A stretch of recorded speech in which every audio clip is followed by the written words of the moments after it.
संसद का बजट सत्र। आज संसद में बुनियादी ढांचे के विकास के लिए एक महत्वपूर्ण विधेयक पारित किया गया।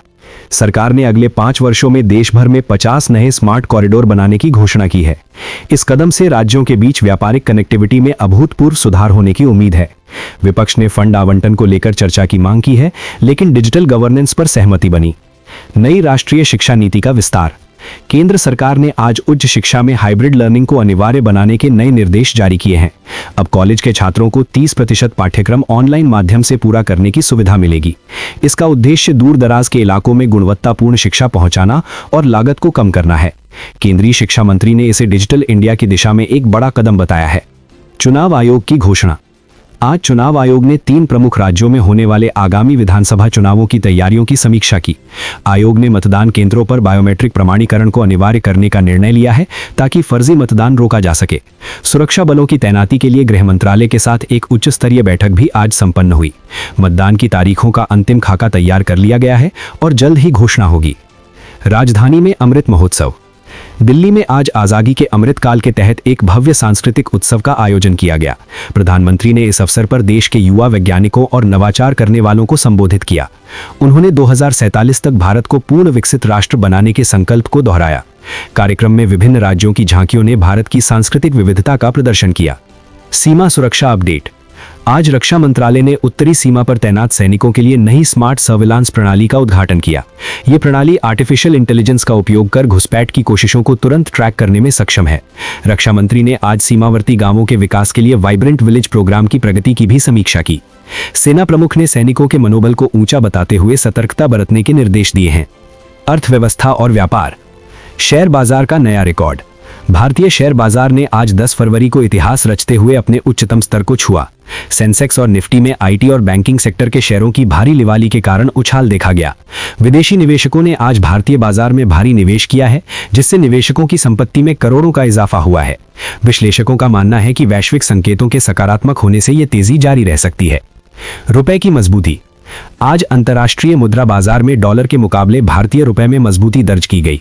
कच्चे तेल की कीमतों में गिरावट और भारत के बढ़ते विदेशी मुद्रा भंडार ने रुपए को सहारा दिया है।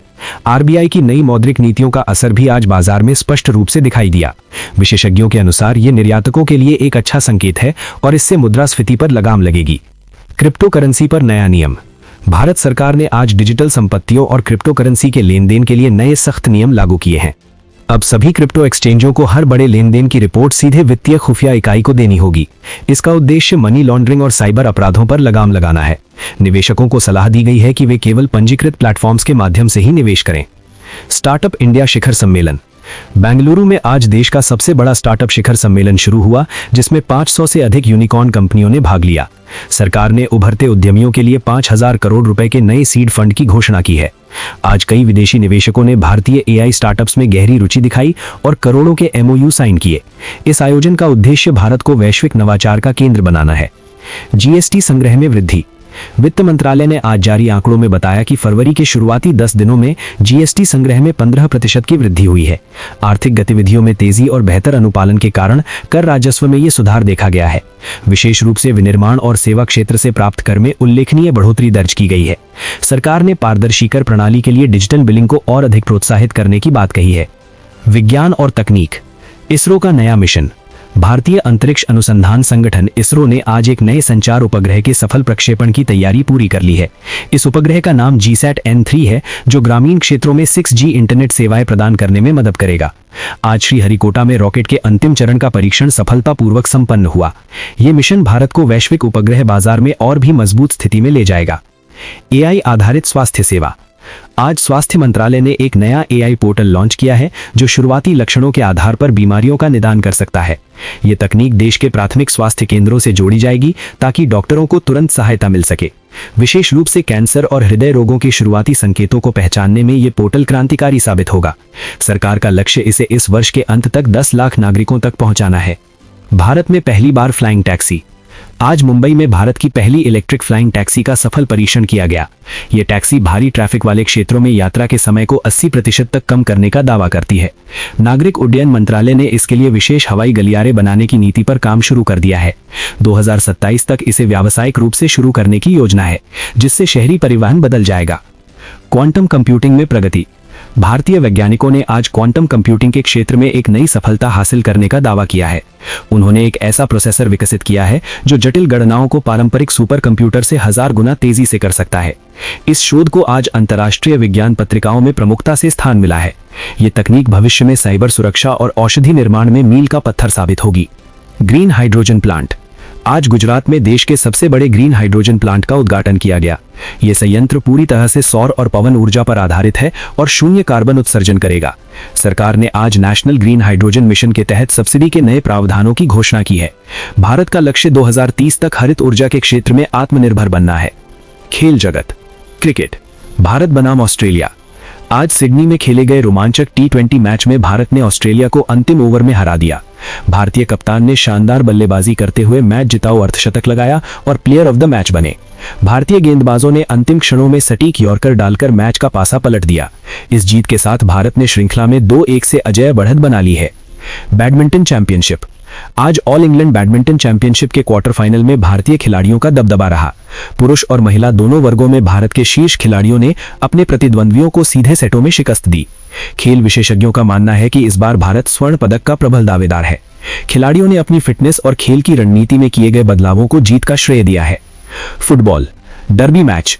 आज कोलकाता में आयोजित ऐतिहासिक डर्बी फुटबॉल मैच में जबरदस्त उत्साह देखने को मिला। स्टेडियम खचाखच भरा था और मैच के अंतिम मिनट में हुए गोल ने दर्शकों को झूमने पर मजबूर कर दिया। स्थानीय टीम ने विपक्षी टीम को 1-0 से हराकर लीग तालिका में शीर्ष स्थान हासिल कर लिया है। फुटबॉल प्रेमियों के लिए आज का दिन बेहद रोमांचक रहा क्योंकि खेल का स्तर अंतर्राष्ट्रीय था। ओलंपिक 2028 की तैयारी। खेल मंत्रालय ने आज 2028 लॉस एंजलिस ओलंपिक के लिए मिशन गोल्ड के दूसरे चरण की शुरुआत की। इसके तहत आज 50 युवा एथलीटों को विशेष प्रशिक्षण के लिए विदेश भेजने का निर्णय लिया गया है। सरकार ने इन एथलीटों के लिए आहार, कोच और विश्व स्तरीय सुविधाओं के लिए बड़ा बजट आवंटित किया है। आज से इन खिलाड़ियों के लिए विशेष ट्रेनिंग कैंप भी शुरू हो गए हैं। शतरंज में नया ग्रैंड मास्टर। भारत को आज अपना 88वां शतरंज ग्रैंड मास्टर मिल गया है। 15 वर्षीय युवा खिलाड़ी ने आज चेन्नई में आयोजित अंतर्राष्ट्रीय टूर्नामेंट में ये उपलब्धि हासिल की है। उन्होंने विश्व के दिग्गज खिलाड़ियों को मात देकर आवश्यक रेटिंग अंक प्राप्त किए हैं। शतरंज जगत में भारत की इस बढ़ती शक्ति की आज दुनिया भर में चर्चा हो रही है। मनोरंजन और विविध। नई फिल्म की घोषणा। बॉलीवुड के मशहूर निर्देशक ने आज अपनी अगली मेगा बजट ऐतिहासिक फिल्म का टीजर जारी किया है। इस फिल्म में पहली बार AI तकनीक का उपयोग करके दिवंगत अभिनेताओं को स्क्रीन पर वापस लाया जाएगा। आज सोशल मीडिया पर इस टीजर ने करोड़ों व्यूज बटोर लिए हैं और प्रशंसकों में भारी उत्साह है। फिल्म के संगीत को लेकर भी आज काफी चर्चा रही, जिसे ऑस्कर विजेता संगीतकार ने तैयार किया है। OTT प्लेटफॉर्म्स पर नए नियम। सूचना और प्रसारण मंत्रालय ने आज OTT प्लेटफॉर्म्स के लिए कंटेंट रेटिंग के नए दिशा निर्देश जारी किए हैं। अब हर फिल्म और सीरीज के शुरू में विस्तृत चेतावनी और आयु वर्ग का उल्लेख करना अनिवार्य होगा। इसका उद्देश्य बच्चों को आपत्तिजनक कंटेंट से बचाना और पारिवारिक दर्शकों को बेहतर विकल्प देना है। OTT संगठनों ने आज इन नियमों का स्वागत करते हुए सहयोग का आश्वासन दिया है। अंतर्राष्ट्रीय फिल्म महोत्सव। आज कान में होने वाले फिल्म महोत्सव के लिए 3 भारतीय फिल्मों का चयन किया गया है। इन फिल्मों में ग्रामीण भारत की कहानियों और सामाजिक मुद्दों को बेहद संजीदगी से दिखाया गया है। भारतीय फिल्म इंडस्ट्री के लिए आज का दिन गर्व का है क्योंकि वैश्विक मंच पर हमारी कहानियों को पहचान मिल रही है। चयनित फिल्मों के निर्देशकों ने आज अपनी खुशी जाहिर करते हुए टीम को बधाई दी है। पर्यावरण समाचार। आज विश्व दलहन दिवस के अवसर पर देश भर में पर्यावरण संरक्षण के लिए कई जागरूकता अभियान चलाए गए। सरकार ने आज नदियों की सफाई के लिए नमामि गंगे के अगले चरण के लिए अतिरिक्त फंड जारी किया है। कई शहरों में आज प्लास्टिक मुक्त अभियान के तहत हजारों टन कचरा एकत्र कर रिसाइकल किया गया। आम जनता ने भी आज वृक्षारोपण कार्यक्रमों में बढ़ चढ़कर हिस्सा लिया है। मौसम की चेतावनी।